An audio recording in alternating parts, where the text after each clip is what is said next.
Yes good morning students. ગણિતના આપણે છેલ્લા સેશનમાં સંભાવના વિશે સમજવાનો પ્રયત્ન શરૂ કર્યો હતો અને સંભાવનાનો ઇતિહાસ,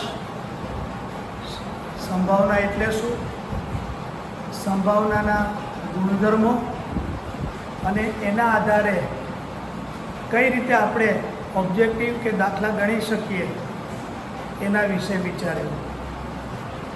મેં કહ્યું તો એ પ્રમાણે મને આશા છે કે તમે લોકોએ નોટ્સ વાંચી હશે અથવા મેં જે કંઈ સમજાવ્યું એ તમે સમજ્યા હશો. આજે આપણે એ જ સંભાવનાના ગુણધર્મોને આધારે થોડા દાખલાઓ ગણવાનો પ્રયત્ન કરીએ અને કઈ રીતે, કયા સ્ટેપ્સ, કઈ મેથડથી દાખલો ગણીએ એ સમજવાનો પ્રયત્ન આપણે કરીશું. સૌથી પહેલાં આપણે એક નાનો દાખલો લઈએ કે જે રીતથી કઈ રીતે થઈ શકે. તો માની લો કે એક પહેલો દાખલો હું લખું છું કે એક સમતોલ પાસાને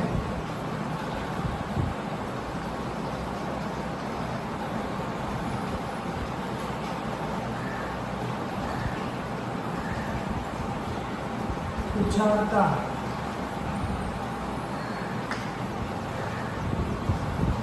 પહેલું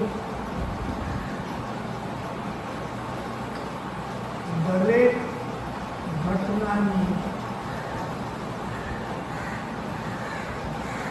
સંભાવના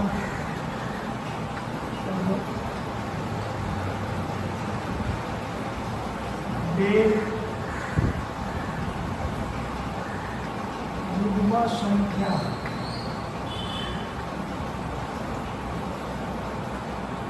પાસા પર આવવાની સંભાવના છે. તો સૌથી પહેલા આપણે પહેલાનો જવાબ મેળવવાનો પ્રયત્ન કરીએ કે દરેક ઘટનાની સંભાવના એટલે કે પાસા પર કુલ 6 પરિણામો મળે. કુલ પરિણામો 6. ધારો કે પાસા પર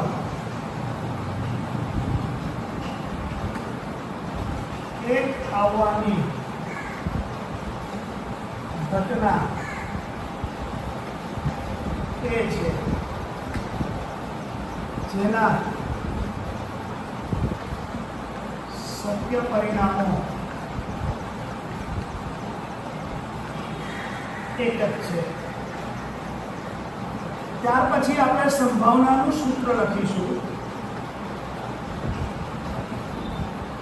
સંભાવના બરાબર ઘટના એ માટેના સત્ય પરિણામો છેદમાં કુલ પરિણામો કે કુલ પ્રયત્નો એટલે કે P of A ઘટના એ માટેના શક્ય પરિણામો 1 અને 6. તો આ ઘટનાની સંભાવના 1/6 આવી, જે તમારો પહેલો જવાબ થયો. હવે દરેક ઘટનાની કીધી છે એટલે 2 આવવા માટે પણ શોધવું પડે, 3 માટે પણ શોધવું પડે, 4 માટે પણ શોધવું પડે, 5 માટે અને 6 માટે. તો આપણો રાઇટઅપ લખાણ આવું જ રહેશે. કુલ પરિણામો 6. ધારો કે પાસા પર 2 આવવાની ઘટના B છે જેના શક્ય પરિણામો એક જ છે, એટલે પાછું સંભાવનાનું સૂત્ર લખીશું. ઘટના B માટેના શક્ય પરિણામો છેદમાં કુલ પરિણામો. અહીંયા આપણે P of B લખીશું 1/6. આ તમારો બીજો જવાબ થશે. એવી જ રીતે તમે 3, 4, 5 અને 6 માટે અનુક્રમે C, D, E અને F ધારો અને તમે દરેક જવાબ મેળવી શકશો. એટલે કે આ આપણે પહેલા પ્રશ્નના જવાબની વાત કરી. હવે માની લો કે મારે બીજા પ્રશ્નનો જવાબ મેળવવો છે, તો બીજા પ્રશ્નના જવાબમાં યુગ્મ સંખ્યા પાસા પર આવવાની સંભાવના. હવે એના માટે આપણે જોઈએ તો કુલ પરિણામ તો 6 જ રહેશે, પરંતુ પરિણામોમાં 1, 2, 3, 4, 5 અને 6 યુગ્મ સંખ્યા 2, 4 અને 6. એટલે આપણે લખીશું કે ધારો કે પાસા પર યુગ્મ સંખ્યા આવવાની ઘટના આપણે F લઈએ. ધારો કે F છે જેના શક્ય પરિણામો 1, 2 અને 3 છે. ફરી આપણે સંભાવનાનું સૂત્ર લખીશું.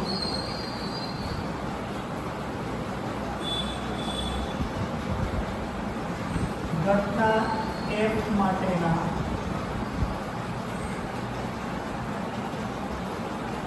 સત્ય પરિણામો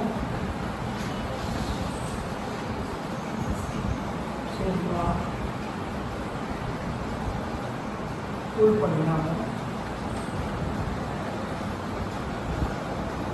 3/6 એટલે કે P of F. આ તમારો બીજો જવાબ છે. તો કોઈ પણ દાખલો જો ઓબ્જેક્ટિવમાં ના પૂછાય અને 2 માર્કમાં પૂછાય તો કદાચ જવાબ ભલે આપણને મોઢે આવડી જતો હોય, પણ 2 માર્કનો દાખલો હોવાના કારણે આપણે બધા સ્ટેપ્સ બતાવવા પડે, સૂત્ર લખવું પડે અને પછી જ દાખલો ગણવો પડે. તો આ રીતે જેટલા પ્રશ્નો પૂછ્યા હોય એ બધાના જવાબ આપણે લખવા પડે. હજી એક બીજો દાખલો આપણે જોઈએ.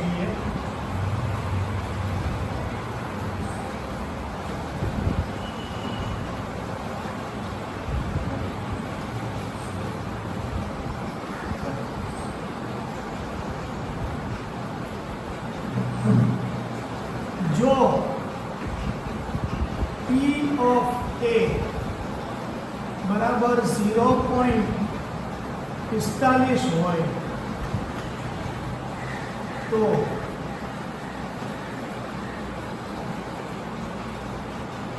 P of A dash કેટલા? હવે અહીંયા આપણે સંભાવનાનો જે ગુણધર્મ છે કે કોઈ પણ ઘટના અને તેની પૂરક ઘટનાનો સરવાળો હંમેશા 1 થાય. એ સૂત્રને મૂકી અને કિંમત મૂકી અને આપણે જવાબ મેળવીશું. એટલે કે P of A વત્તા P of A બાર બરાબર A. તમે A બાર બોલો કે A ડેશ બોલો, બંને સરખા જ છે. તો P of A બરાબર તમને 0.45 આપેલ છે. P of A બાર બરાબર 1 માટે P of A બાર બરાબર 1 માઇનસ 0.45.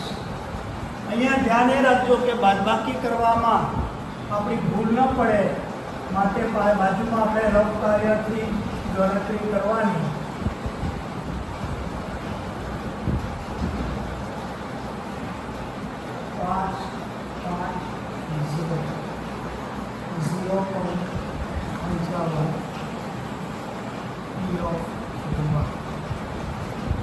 આ તમારો જવાબ છે. આ જ રીતે ઘણી બધી સંખ્યાઓ આપી શકે અને આપણે દાખલા ગણી શકીએ. હજી આવો જ એક દાખલો આપણે વધારાનો કરીએ કે જો P ઓફ A બરાબર 3/4 હોય તો P ઓફ A ડેશ કેટલા? તો અહીંયા પણ સૂત્ર તો આપણે લખીશું. ત્યાર પછી જે કંઈ કિંમત આપી છે એ આપણે મૂકવાનો પ્રયત્ન કરીશું. તો P ઓફ A 3/4 વત્તા P ઓફ A ડેશ બરાબર 1, P ઓફ A ડેશ બરાબર 1 ઓછા 3/4. હવે અહીંયા આપણે સીધી બાદબાકી નહીં કરી શકીએ કારણ કે એક પૂર્ણાંક સંખ્યા છે અને બીજી અપૂર્ણાંક છે અને માઇનસથી સંકળાયેલી છે, એટલે આપણે લસા લેવો પડશે. એટલે આપણે લસા લઈશું તો 4 લસા આવશે. તો તમારું પહેલું પદ 1/1 છે એટલે લસા જોડે ગુણો એટલે 4 ઓછાના ઓછા. બીજું પદ છે 3/4 એટલે લસા જોડે ગુણો એટલે 3. 4 માંથી 3 જાય તો 1/4. માટે આ દાખલાનો જવાબ આવશે P ઓફ A ડેશ બરાબર 1/4. આ રીતે તમે ચોપડીમાં પણ આપેલા દાખલા છે, એમાંથી વધારાની પ્રેક્ટિસ કરી અને તમને આ દાખલા આવડતા થાય એ તમારે કરવાનું રહેશે. હવે આપણે એક જુદી રીતનો થોડો દાખલો લઈએ કે જેની રકમ પહેલાં તો હું લખું છું કે જેથી તમે વાંચી શકો અને દાખલો સમજી શકો. કે એક પેટીમાં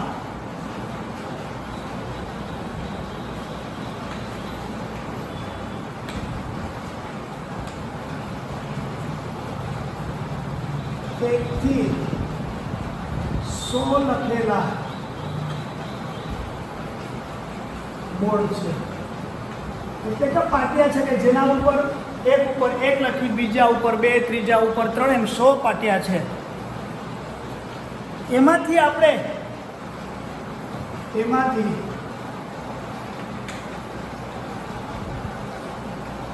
એક બોર્ડ અથવા તો પાટિયું તમે જે કંઈ કેવું ગણો એ પસંદ કરતા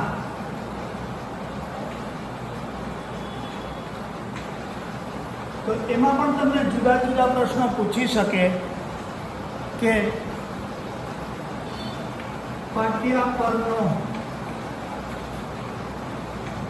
નંબર 1 અંકનો હોય,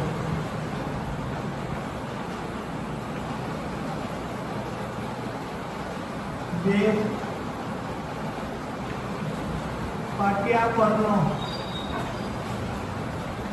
નંબર 2 અંકનો હોય અને ત્રીજો પ્રશ્ન પણ ઉમેરીએ, પાટિયા પરનો નંબર 3 અંકનો. હવે અહીંયા પણ જવાબ માટે બધા માટે કુલ પરિણામ તો 100 જ રહેશે.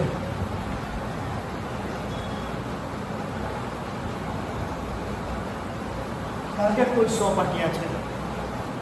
પહેલાની આપણે જો વાત કરીએ તો પાટિયા પરનો નંબર 1 અંકનો હોય તો 1 આવી શકે જે એક અંક છે, 2 આવે, 3 આવે, 4 આવે, 5 આવે, 6 આવે, 7 આવે, 8 આવે અને 9 આવે. 10 નહીં આવે કારણ કે એમાં 2 અંક થઈ જાય છે. એટલે આપણા માટેના ઉદ્ભવતા શક્ય પરિણામો 9 થયા. તો આપણે લખીશું, ધારો કે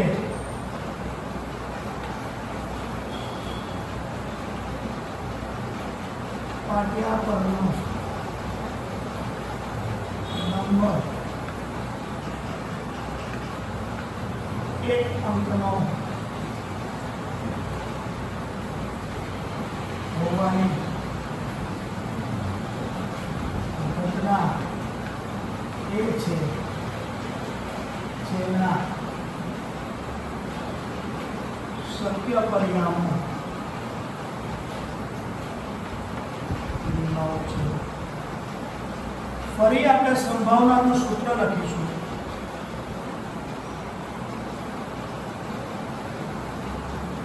ઘટના એ ઉદ્ભવવાના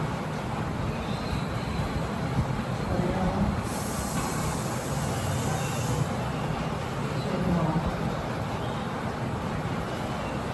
કુલ પરિણામ. આપણી ઘટના એ છે માટે P ઓફ A કુલ પરિણામો 9 9/100 0.09. આ તમારો પહેલા દાખલાનો જવાબ છે. હવે એવી જ રીતે આપણે બીજા દાખલાનો જવાબ મેળવવાનો પ્રયત્ન કરીએ કે પાઠ્યપદનો નંબર 2 અંકનો હોય. 2 અંકનો નંબર 10 થી શરૂ થાય અને 99 સુધી આવે, એટલે કે 90 શક્યતાઓ રહે. હવે હું અહીંયા જ આ જ જવાબમાં 2 નંબર કરી અને તમને બતાવું છું કે પાઠ્યપદનો નંબર 2 અંકનો હોવાની ઘટના ધારો કે બી છે, જેના શક્ય પરિણામો 90 છે. ફરી પાછું સૂત્ર મૂકીશું, પણ ઘટના એ ને બદલે ઘટના બી લખી નાખશું. છેદમાં કુલ પરિણામ તો એના જ રહેશે. અહીંયા 90/100 થશે, 1 બિંદુ બી જશે, એટલે કે 0.9. આ તમારો બીજા દાખલાનો જવાબ આવી ગયો. હવે આપણે એ જ રીતે ત્રીજા પ્રશ્નમાં જઈએ.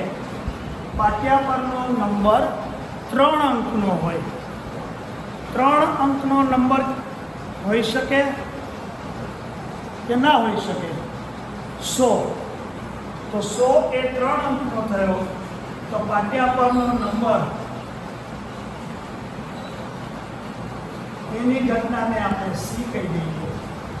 એટલે એક જ પરિણામ મળશે, એટલે ફરી પાછું ઘટના સી, શક્ય પરિણામ 1/100 એટલે 0.01.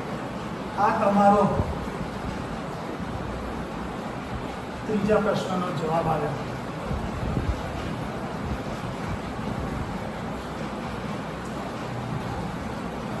તો આ રીતે આપણે સંભાવનાના દાખલાઓ બહુ આરામથી ગણી શકીએ. અને મને આશા છે કે આપણે ગયા વર્ષે પણ આવા દાખલાઓ કર્યા હતા, એટલે તમને આવા દાખલાઓ જરૂર આવડશે. હજી આપણે એક દાખલો ફરી કરવાનો પ્રયત્ન કરીએ, જે બીજી જાતનો લઈએ.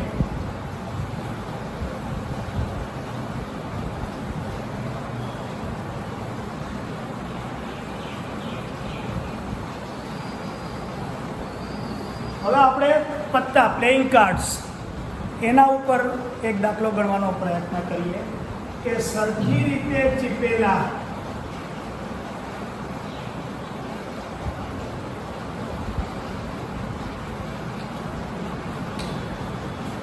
બાવન પત્તાના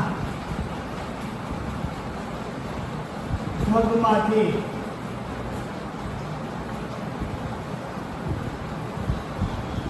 એક પત્તું યાદચ્છિક રીતે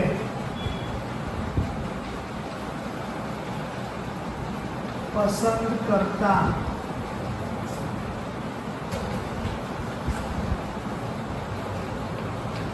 તે પત્તું ચિત્રવાળું હોય. તે પત્તું ચિત્ર વગરનું હોય.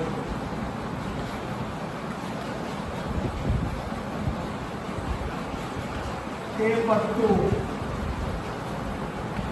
કાળીનો એકો હોય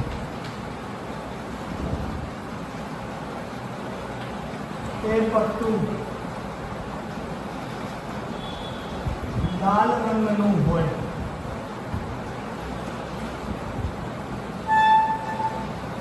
તેની સંભાવના શોધો. હવે અહીંયા એક શબ્દ તમારા માટે થોડો નવો બને કે યાદચ્છિક રીતે પસંદ કરતા. યાદચ્છિક રીતે એટલે કે સરખી રીતે ચીપેલું હોય, કોઈ પણ પત્તા ઉપર કોઈ પણ જાતનું એવું નિશાન ના મૂક્યું હોય કે આપણે એ જ પત્તું ખેંચીએ ને આપણને આપણું મનગમતું પત્તું મળી જાય. એટલે કે બહુ પ્રમાણિકતાથી પસંદ કરેલું કોઈ પણ પત્તું એને ગણિતની ભાષામાં યાદચ્છિક કહેવાય. તો પહેલામાં પહેલાં તો આપણા માટે કુલ પરિણામો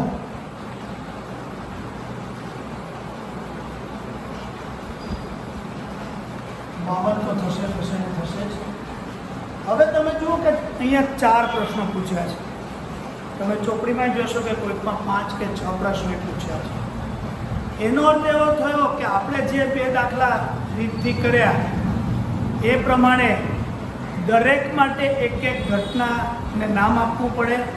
ઘટના A, ઘટના B, ઘટના C, ઘટના D, સૂત્ર મૂકવું પડે અને પછી દાખલો ગણવો પડે. એટલે કે દાખલો ઘણો લાંબો થાય. એ રીતે પણ કરી જ શકાય, દાખલો સાચો જ પડે. પણ 2 માર્ક માટે આટલું બધું લાંબુ લખવું એની એક વૈકલ્પિક રીત કે જે પ્રમાણમાં તમને ટૂંકી પડે અને સૂત્ર એક જ વાર લખવું પડે એવી એક રીત હું તમને આમાં બતાવું છું. પણ બરાબર યાદ રાખજો કે તમે તમારી જુદી રીત પ્રમાણે બધામાં સૂત્ર લખીને દાખલો ગણો તો પણ સાચો મળશે. અને હવે હું જે રીત બતાવું છું કે જે પ્રમાણમાં ટૂંકી છે એ રીતે ગણશો તો પણ દાખલો સાચો પડશે. તો એના માટે આપણે એક કોષ્ટક બનાવી દઈશું કે ઘટના.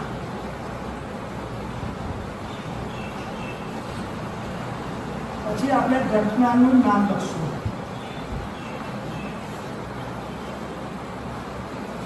અને એ ઘટનાના ઉદ્ભવતા સત્ય પરિણામો. તો તમે જુઓ કે બધા પ્રશ્નોમાં આટલું તો આપણે કરવું જ પડતું હતું. હવે એક જ વાર લખવાનું આવ્યું. તો પહેલામાં પહેલી ઘટના કઈ છે આપણી? ચિત્રવાળું પત્તું. બરાબર. હવે આ ઘટનાને હું A કહી દઉં એટલે નામ પણ આવી ગયું. ચિત્રવાળા પત્તા 12 હોય એટલે ઉદ્ભવતા પરિણામો 12, જે ગયા વખતે આપણે ગુણધર્મમાં જોયું હતું.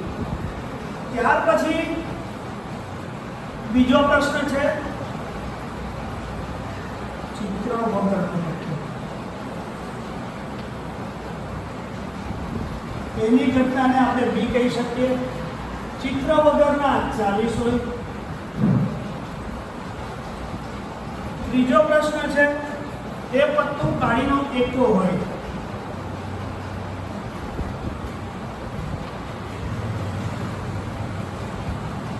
એને C કહીએ. કાળીનો એકો તો માત્ર એક જ હોય એટલે સત્ય પરિણામ એક જ. અને ત્યાર પછી છે લાલ રંગનું હોય. હવે લાલ રંગ કીધો છે એટલે કે તમારે ચકટ અને લાલ બધા આવી જાય. એ ઘટનાને D કહું તો 26 થશે. એટલે કે આપણે દાખલો ગણવા માટેની જોઈતી બધી વિગતો આપણને મળી ગઈ.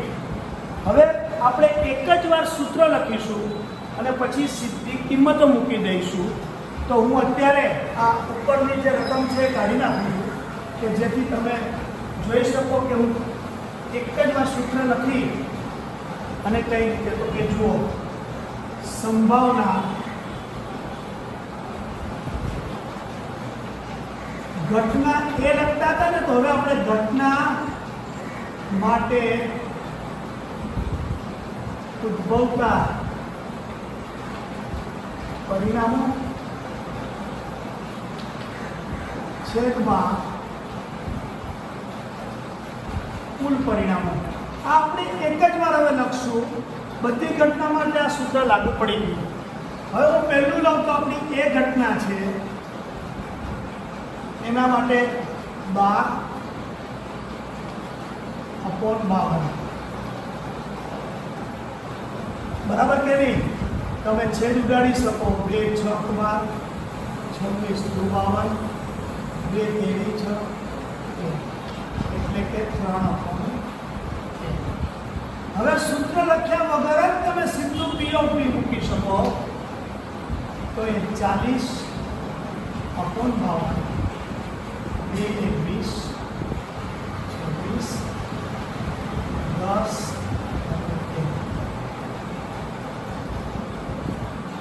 એવી જ રીતે P of C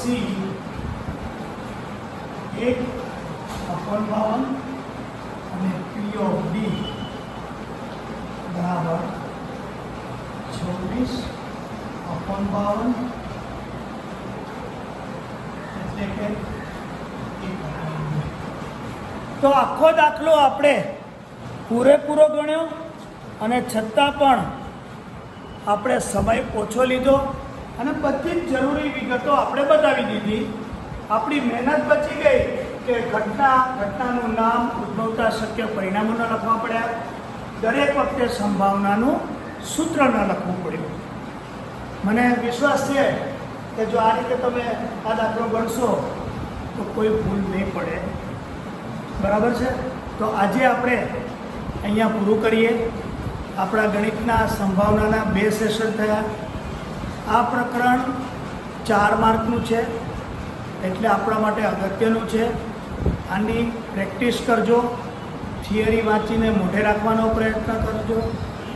તમે જે કંઈ આજે દાખલા જોયા એમાં એક વસ્તુ તો તમે સમજ્યા હશો કે જ્યાં સુધી ગુણધર્મો યાદ નહીં રહે, કેટલા પરિણામો મળે એ જો તમને મોઢે નહીં હોય તો દાખલો તમે ગણી શકશો નહીં. માટે શરૂઆતના તબક્કામાં દાખલા ગણતા પહેલાં સૌથી પહેલાં બધા ગુણધર્મો યાદ રાખો, દરેકમાંથી મળતા પરિણામો મોઢે કરી દો અને ત્યાર પછી એક દાખલા ગણવા માંડો. તમને વર્કશીટ મળશે, એમાં પણ પ્રયત્ન કરજો. ફરી પાછા નેક્સ્ટ પીરિયડમાં સંભાવના વિશે આપણે આગળ વિચારીશું. મને સાંભળવા બદલ ખૂબ ખૂબ આભાર. Thank you very much. By.